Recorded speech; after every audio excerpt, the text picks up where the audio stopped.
Last week I had a complaint that the mic was not quite right. Are we good today? All right. Before we get started on our lesson, I don't see, Bill, you don't have the tables out today. Have you gotten everybody filled in here the way you need them? No. Okay. I want to make a plug for our prayer team.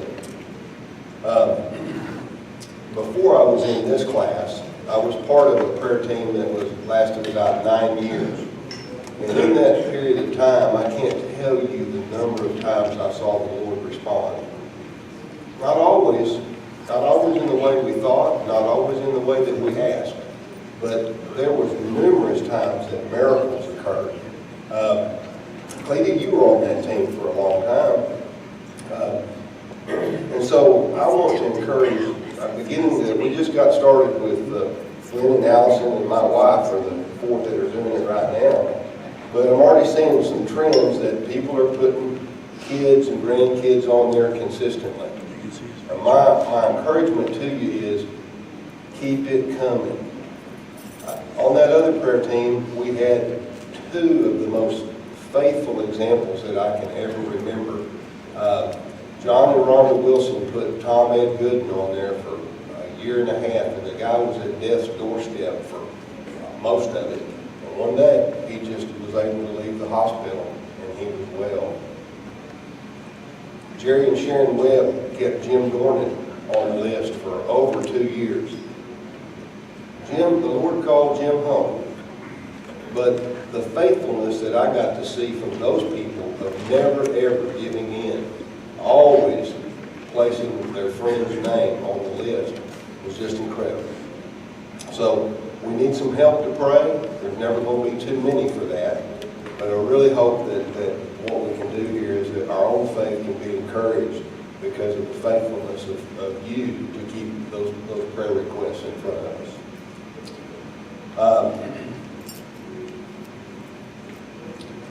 I guess I timed out. Hang on.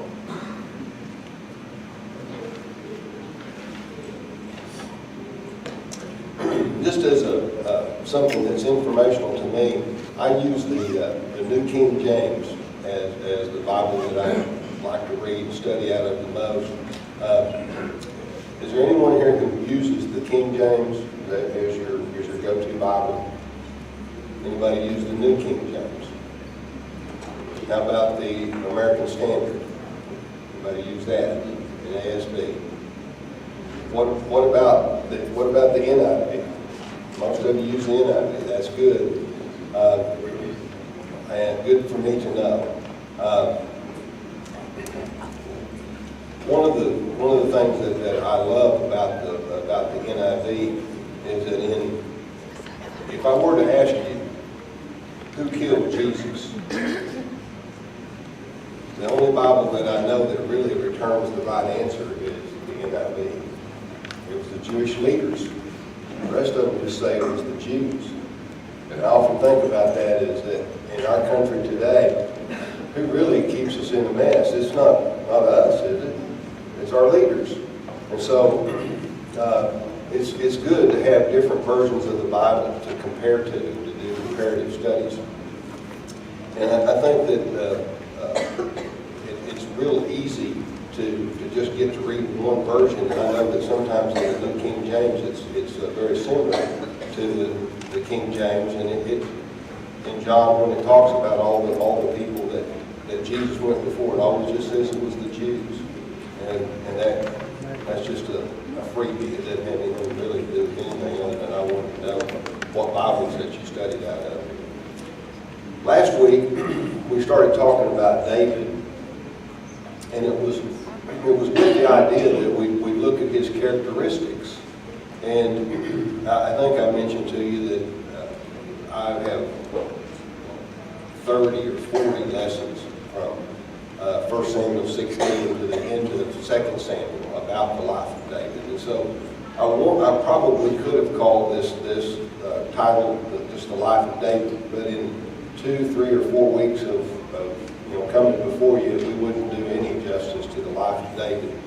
So this week I kind of found myself vacillating between, is this really about the the similarities of David and Jesus and the characteristics that David showed, because he was created in the image of God. He had a heart like God. And so I don't want to get too tied up with, being bound by, a title of a series. But I wanted to review with you just some of the things we didn't really talk about. It's not necessarily a review. But both David and Jesus fought the battle without concern for human strategies or conventional wisdom. And don't be thinking about things that I miss in this list, because it certainly isn't meant to be comprehensive. Both David and Jesus won the battle, but saw their enemies did not give up willingly. After the fight was over, it still goes on today. Both David and Jesus fought a battle where victory was assured even before the battle started. One of the, if I could, stand before the throne today with the privilege to ask a question, I would ask, what risk did you take? Because I don't think God does anything cheap or free. And so there was before time, the Godhead and internal councils knew what it was going to do and knew what the outcome was going to be. But there was always the chance that Jesus would just decide to quit. He wasn't going to sin, I don't think, but he was assured that he'd win if he ran the race. And that's no different than we are. Assured of victory, we just can't stop. But I'd like to know, what did you risk? Because I don't think the answer is going to come back, I didn't risk a thing. I think there was a real chance when Jesus was at Gethsemane and all of this, no one would stand beside him, that he was extremely discouraged. And he knew what was coming when he said, "Why have you forsaken me?" He knew that was going to be an extremely unbearable time. And moving on, both David and Jesus represented their people. Whatever happened to the representative also happens to God's people. We win. Both David and Jesus fought the battle on ground that rightfully belonged to God's people, ground they had lost or given up. Both David and Jesus fought when their enemy was able to dominate the people of God through fear and intimidation alone.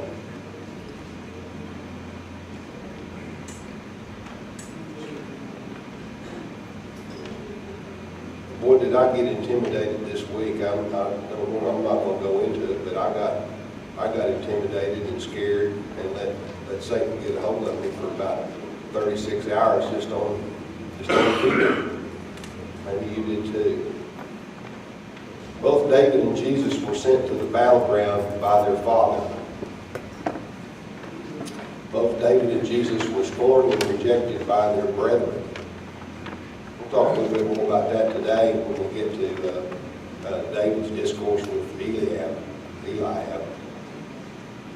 Now, this next one is, we talked about that last week about the study I did just in rabbinical literature and Jewish legend, but I do think there's some truth to the fact that David's mother was involved in some scandalous gossip, and I'm sure that Jesus was. And both born in Bethlehem.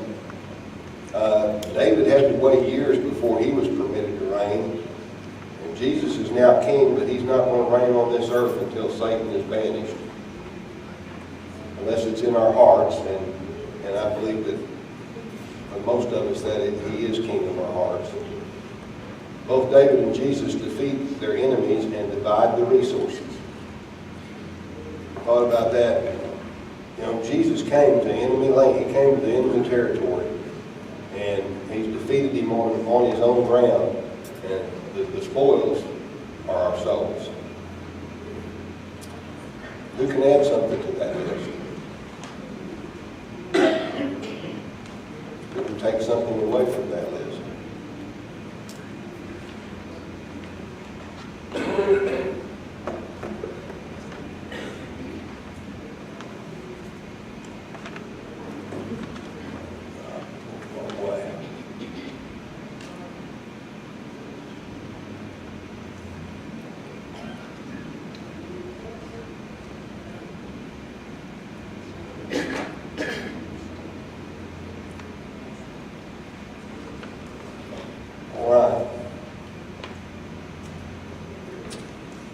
going to pick it up, about where we left off last week.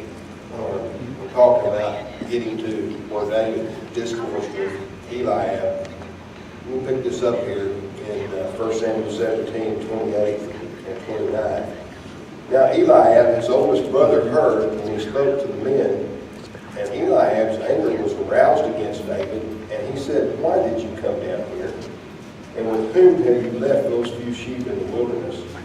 I know your pride and the insolence of your heart, for you have come down to see the battle." Right? 29 is interesting to me because it helps me to really believe what we talked about last week.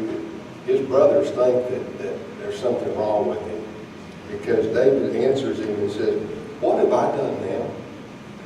This isn't the first time that you've been on me. This isn't the only time you've ever told me that there's something about me that you don't like. What have I done now? Is there not a cause? Is there not a reason for me to be here?" Yeah, there's a reason. There's a giant out there defying the kingdom of heaven.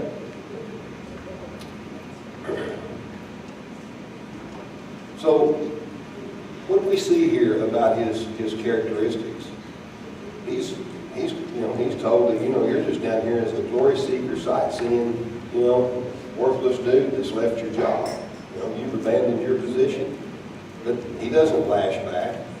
He doesn't hit back. Is that a trait of a fruit of the Spirit? It has to be. It kind of reminds me of what Jesus said in John 18:23. "Why do you hit me? Why do you smite me?" Jesus doesn't hit this guy back. He doesn't offer any reason or explanation. He doesn't try to vindicate himself. I think he's just used to his brothers accusing him of things, and so I'll pay for it and go on. Tell me what the bill is, and I'll clean it up. That's basically, I think, David's approach there.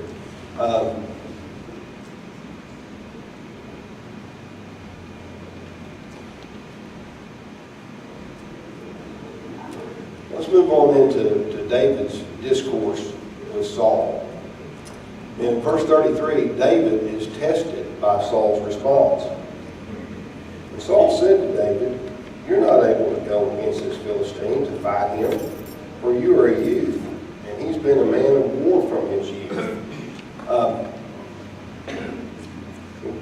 If you expect somebody to support you, and they don't, where does that leave you? Where's David left with this at the moment?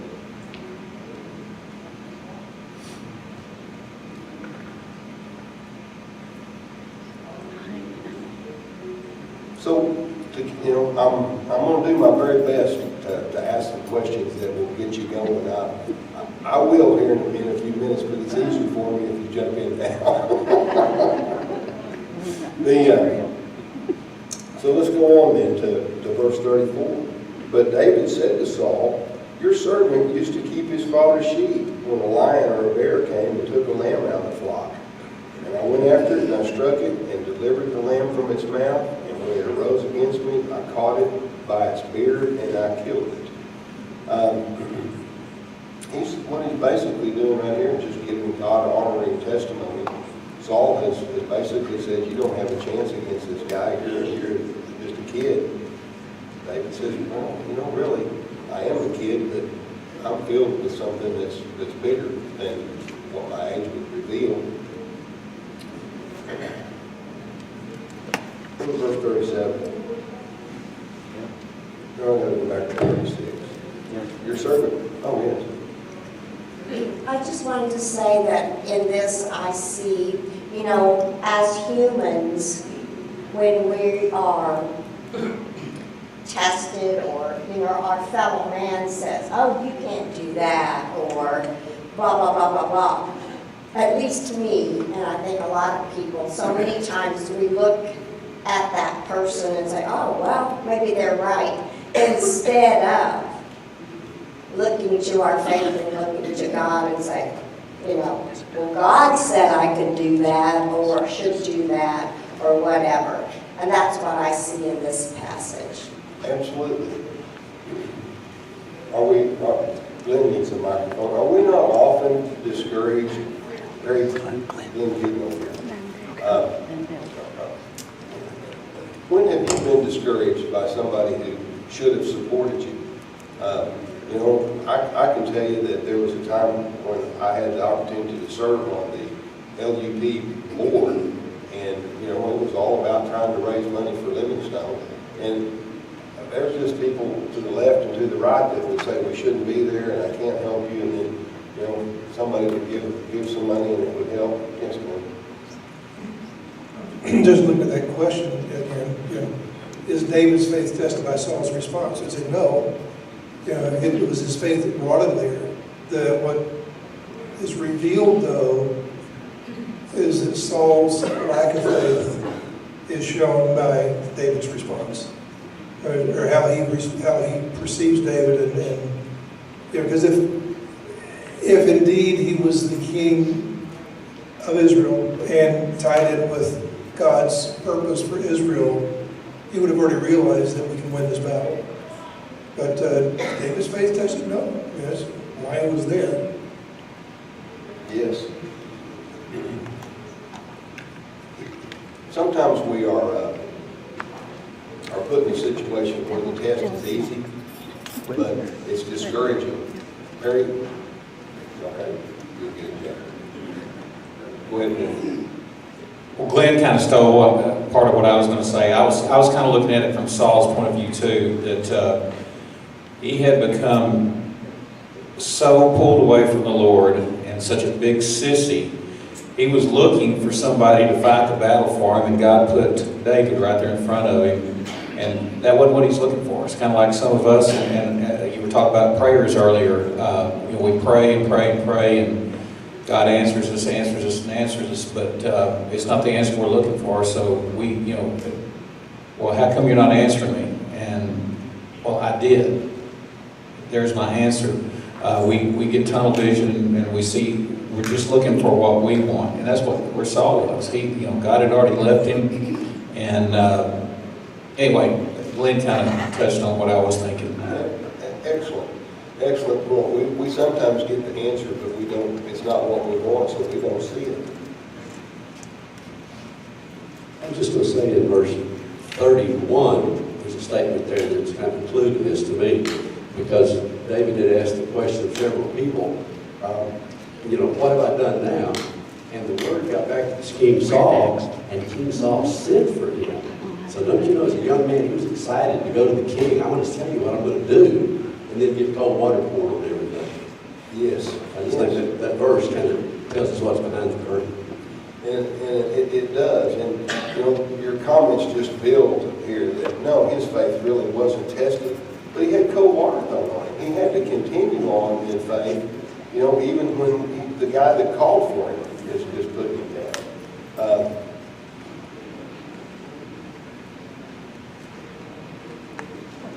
It's kind of personal. I was just reminded that we have an enemy that is constantly accusing and belittling us, and we have to decide which voice we're going to hear.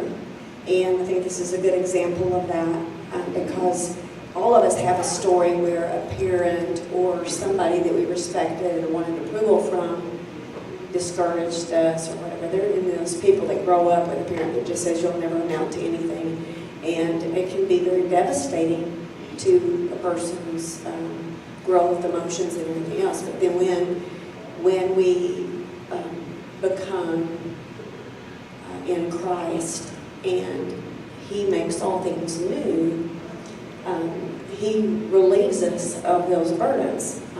Memories and all those things can replay, you know, recordings that we have can sometimes come back and attack. But we need to, like David, just be reminded who we are in Christ. And so when we get those negative thoughts, and they always come from Satan, whether they're through the mouthpiece of a friend or a person we respect or just even an enemy, we need to keep respond like David and just continue to remind ourselves who I am in Christ and what He's called me to do, to help dismiss that. We have, so we don't become addicted or needing approval of others. We only need Him, and I have to remind myself this all the time. So this little packet of, in my, call them pocket scriptures of who I am in Christ. So when I feel intimidated or belittled in my perception of what somebody was trying to say, I can, kind of pull those out and just start speaking those over myself, because I have to speak the truth to get rid of those accusations that the evil one's hurling at me. That's tremendous. Bill wants to carry. I think that, Marcy, you just gave an application of how to do something. And I think that's so important. That here, David was so strong that he had cold water thrown on him. He's kind of been pushed aside. We don't know that he stopped and called on his favorite memory verses. We don't know how he did it. But thank you for saying how you do it, because that's what we have to do. We have to stop, have ways to stop and recharge ourselves when our faith is tested. When I see this story, I look at especially this little short part right here, just before David leaves and goes out to fight the giant. I see the super contrast between David and Saul. David is standing there talking and planning based on his faith in God and his history with God. Not just, this isn't blind faith. This is faith in what God will do for me today and the future, but it is based on the faith that I had in Him in times past, and He showed me His power in those times past. On the flip side of the coin, Saul is looking at this strictly from a human standpoint. In this day and time, it was very common for armies to meet on the battlefield, and each side would send their champion out to fight. In many cases, that would decide the battle, and the rest of the armies would not fight. The champion that lost, that side, would give in to the other side. Even when that didn't happen, and the battle was then initiated between the armies, you had the army whose champion won was encouraged. Our guys are better than your guys. We're going to kill all of you. Whereas the champion, or the side the champions lost, they would be demoralized because our best guy lost. How do we have any hope against these guys? Okay, but Saul conquered his bet. He didn't send a champion out. He sent a dumb kid. Think about this for a minute. Saul is sending a stupid teenager to go, a shepherd boy that isn't even trained in military, out to fight an experienced, trained soldier who is 9 feet tall. At least 9 feet tall. At least that, because he was Anaspan, whatever that was. At least 9 feet tall. So Saul's conquering his bet here. If David loses, so what? Nobody cares, because nobody expects him to win in the first place. However, if he gets lucky, just think how bad that's going to demoralize the other side. You see the contrast there between David's focus on how God thinks versus Saul's focus on man's wisdom. I've been trying to see that. I'm glad that somebody is helping me make my point. Thank you. Yes, Mike. Yeah, so if you go back to chapter 16, and it starts in verse 13, when he was anointed. So as David stood there among his brothers, Samuel took the flask of olive oil, and he had brought and anointed David with the oil. And the Spirit of the Lord came powerfully upon David from that day. Then Samuel returned to Ramah. So his brothers saw him anointed as the new king, which brings the question, what was Eliab's response when they were on the battlefield? You know, why aren't you tending the sheep? How soon we forget, right? Who the king is, or will be. And then we get some perspective on David also, later in the chapter on verse 18, we get some characteristics of David. One of the servants said, one of Jesse's sons from Bethlehem is a talented harp player, all right? He is a brave warrior, a man of war, and has good judgment. He is also a fine-looking young man, and the Lord is with him. And then later on it tells you in verse 21 that Saul loved David very much, and David became his armor bearer. So evidently David was sent back to his father at some point because he was away, because he was told to take the gifts. So it's another one of those examples for me that it's how soon we forget. You know, Jesus is is the King of Kings and the Lord of Lords. He's our physician. He's our counselor. He's God. And how often do we forget that we ought to keep that memory to ask Him for His help? And Saul and his brothers had forgotten that. So that's just a point there I'd like to make. Thank you, it's a good one. Boy, we had some really good insights. You know, who did Saul think he was going to send out there? He didn't have any comers. He had nobody that wanted to come. He had offered a massive reward. There was nobody to come. And did Saul want to go himself? He was scared. He was scared to pieces. He wasn't going to go. Kevin. Looking back where you started, back where Eliab, David's older brother, it's so, their focus was, you know, inward towards the whole army, and what should we do? Who's going to be the one to go fight the giant? What are we going to do as a group? And they're frustrated and not knowing what to do. And then when David comes out, it's so easy to get distracted, and he just lashes out in anger at David about, you know, all these things I've thought about you all these years. And just when people are frustrated, they find some little tangent to just set them off, and they just explode with anger because they're so frustrated about their life and their situation and what they should be doing. And it kind of represents the church in some way, or the Jews, and how they too, with their inward fighting and inward focus, can be so self-centered and nothing's getting done because it's all a committee and trying to figure out where we should go and what we should do. And then some child comes out and says, you know, let's just follow God. Let's just take the initiative. Let's just go for it. And Jesus too sees children in His day and says, you know, unless you have faith like a child, you're not going to inherit the kingdom of God.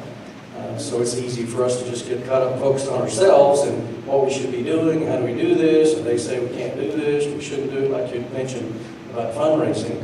And then somebody just stands up and says, you know, here's the plan, let's just go do it. So sometimes the group struggles as a whole when one person, you know, stands up and actually does something. It shows the importance of one person and just their leadership and example of how they go do that.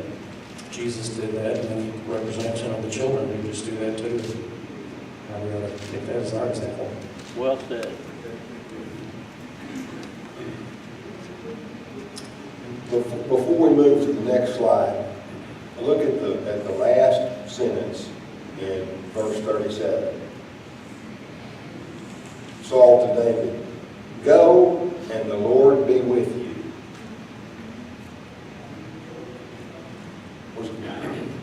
Was David going with or without Saul's blessing? Saul's blessing was so hollow and so insignificant.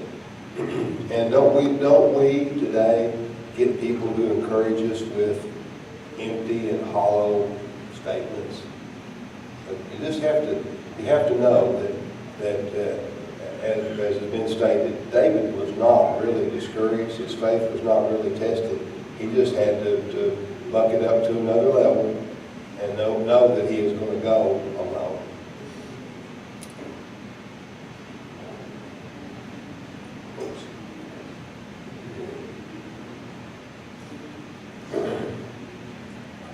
I've got that marked as maybe 37, but it's really not until we get to 38 that Saul decides to give David the armor. And, David said, I can't wear this. What is the significance of David not wanting to use Saul's armor?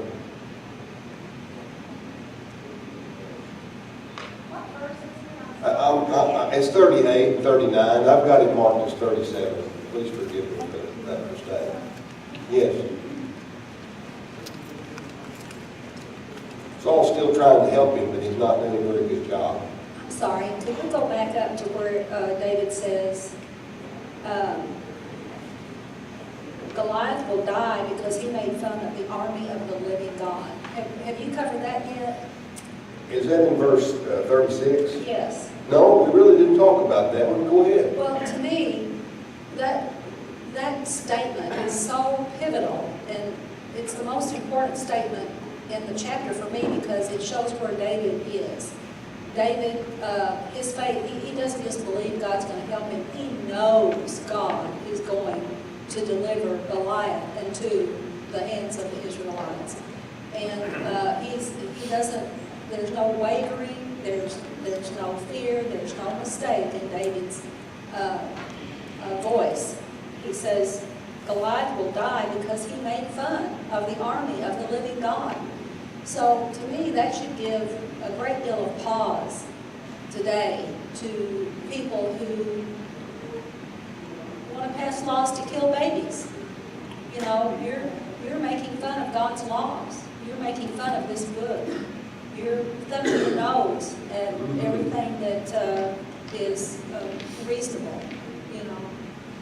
So anyway, I applaud David for making this statement. We didn't hover on that one too much, but since you have brought us back to it, whose Bible, there in 36, when we're talking about this army, whose Bible has that in the plural? King James says armies. NIV says armies. Armies. There's only one army there, right? Israel? Well, no, they're talking about two. Where's the other one? It's the angelic armies. God's army is right there too. David sees it. He's not talking about a singular army. He's talking about there's two armies here, and there's one of them that's for sure going to go win this fight. Now, I had kind of planned to talk about that, but somehow or another, thank you for getting me back to it. Okay. Significant of David not wanting to use Saul's armor is that he was not going to rely on earthly means. No. Well, I think part of it is David knows that that's too much for him. He couldn't even move under that. The armor he needs is God. And he doesn't need what Saul has to offer, because Saul hadn't offered anything of significance to begin with. He's putting down. But the armor David is going out with is God. Absolutely. Saul's offering insignificant help. Bill. Just to tack on to what Mela said, David's armor was from God. Saul's armor was from man. We go right back up to the difference in the approach between David and Saul, and the contrast to the way they look at the situation. Saul is still trying to armor David with man's wisdom and man's technology. And David understands that no, it's God's wisdom and God's power that's going to see me through this, not man's wisdom and not man's power.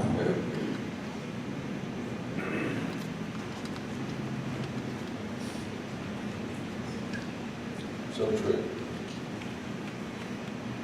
Good, Robert. David had courage and skill, and not taking away from his faith in God and God's work. But you're talking about when I was reading here about his courage and grabbing the fur of animals to pull him and kill him. I mean, you're either stupid or brave, right? Both. I mean, to do that, I mean, who does that with a lion or a bear, right? The other thing too is he had something that we would liken to a rifle. And he had the skill of being able to aim it like a person, like what do you call it? The guys that shoot, a mile and shoot their enemy down. Snipers. Thank you, yeah. He had, I mean, the shepherds are known to have had that kind of, I mean, all day long, practice. So he even knew he had an advantage with God, but also his skill, because he was going to aim that sling and hit that target. Goliath was at a great disadvantage. Yes, he was.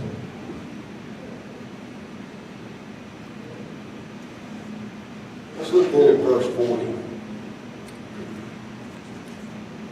Then he took his staff in his hand, and chose for himself 5 smooth stones from the brook, and put them in his bag, in a pouch which he had, and his sling was in his hand, and he drew near to the Philistine. We've kind of covered this pretty well, that that he didn't need to be supplemented by Saul's armor or earthly resources that had no value. He just gets 5 stones that God had created and is going to use them. Is there any follow through as to why he picked up 5 of them? He wasn't going to miss, was he, Ron? He didn't need backup. Yes, John. I'm not sure about this, but my memory serves me that Goliath had 4 brothers. He had 4 brothers. And the 5 stones were if he needed them for them. Yep. That may have been the significance that he was prepared to fight 5 giants.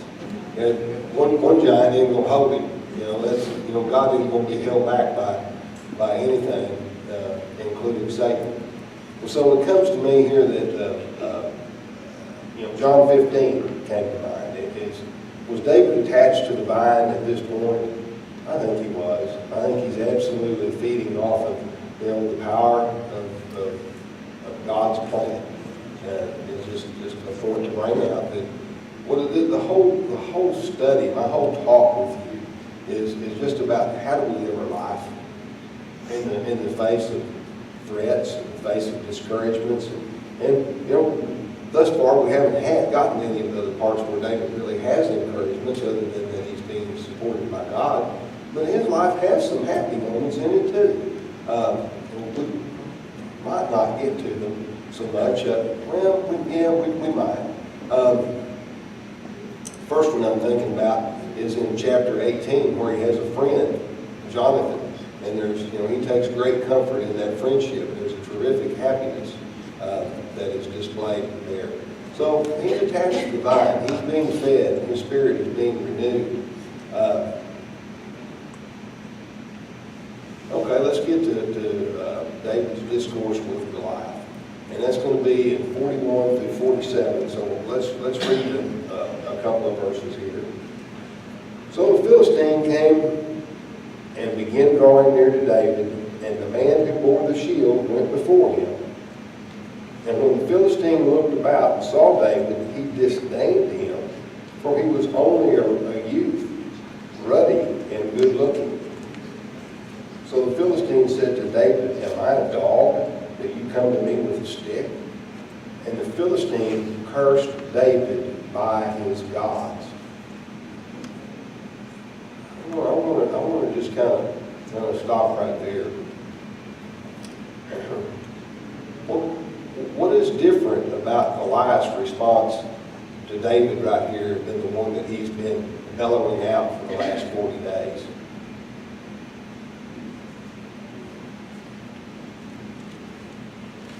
He hasn't said one thing that was spiritual. This time, Goliath realizes God's here. There's something here. I'm going to try to scare you, boy. This boy don't scare.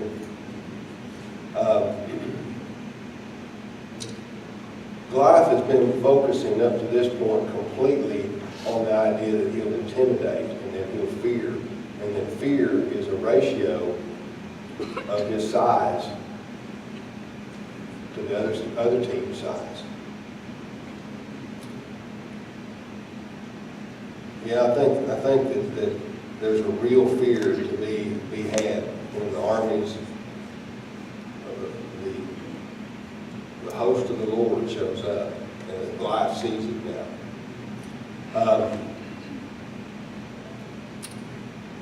Let's go on. Verse 44. And the Philistine came to David, or the Philistine said to David, "Come to me, and I'll give your flesh to the birds of the air and the beasts of the field." Still trying to scare him. They're trying to get him to back off. Then David said to the Philistine, "You come to me with a sword and a spear and a javelin, but I come to you in the name of the Lord of hosts, the God of the armies of Israel, whom you have defied."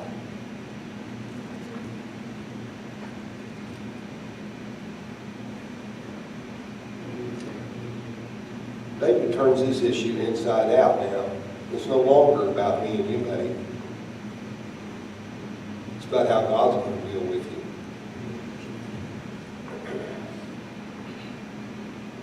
You know, sometimes when we talked about this last week when we were praying, that I can't always pray all night. Sometimes my prayers, kind of run out. The longest prayer in the Bible is 66 words. And sometimes the way that I'm able to stay in front of the Lord is just to sing.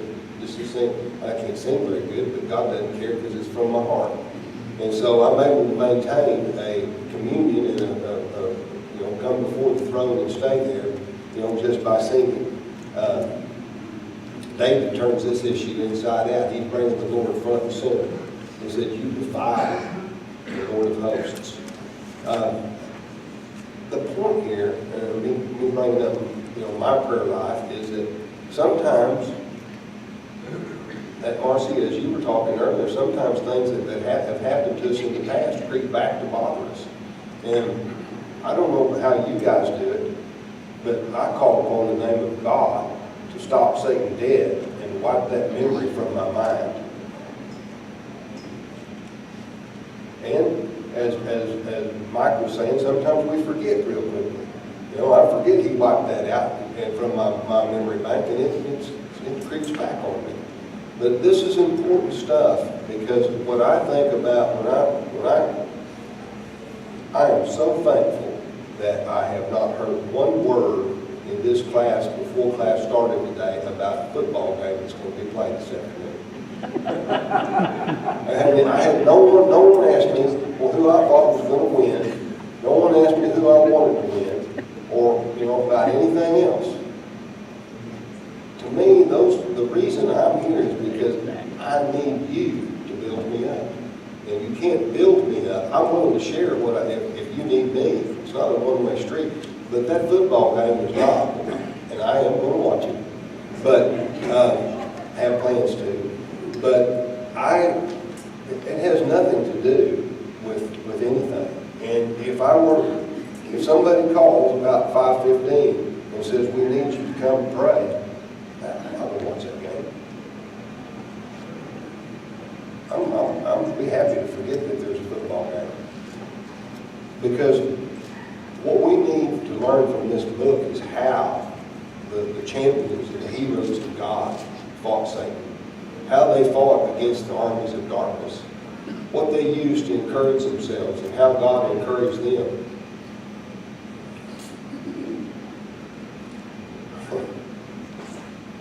I often sit alone, and about right here is where the tears start.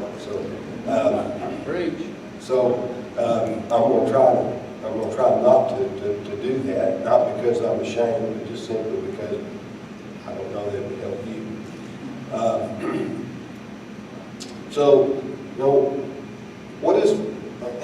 And it's not just that David is bringing this to Goliath. Israel doesn't see God. Saul didn't see God. He's bringing God front and center to this fight. And that's the story That's the message about, we've got all kinds of sidebars here, and people have been bringing up fantastic points about this story. But to me, the real thrust of the story is that David brought God back front and center to his world.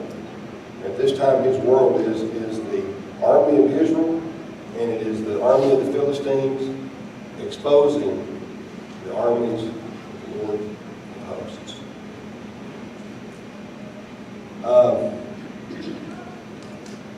I'm not sure if, yes, we'll get, and this will be our last comment. Our time is up. The easy to read version says that all of the world will know there is a God in Israel. The battle belongs to the Lord. Well said. Thank you for your time.